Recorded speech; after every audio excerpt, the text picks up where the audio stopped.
On the road to recovery, it is a big day in Oakland as more students head back into classrooms, but that's not all. The district also awaits the results of a vote from union members. KPIX5's Emily Turner joins us from Montera Middle School with the details. Emily?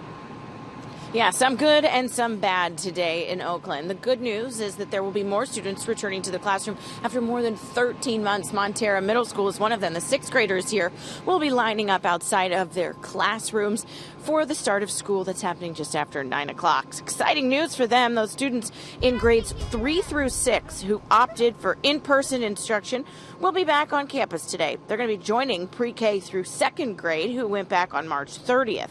And then the teachers who show up are actually going to be getting a $2,000 stipend for going back.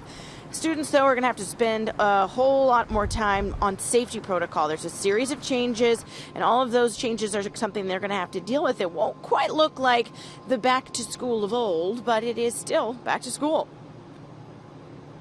Our staff's very excited to see the kids. We know the kids are very excited to be back on campus and see their teachers in person for the first time this year.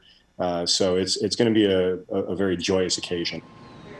But it's not all good news, unfortunately, here at Oakland Unified. The union is going to release the results of their vote of no confidence that they had over the weekend. And this no confidence vote is pertaining to OUSD's reopening plans.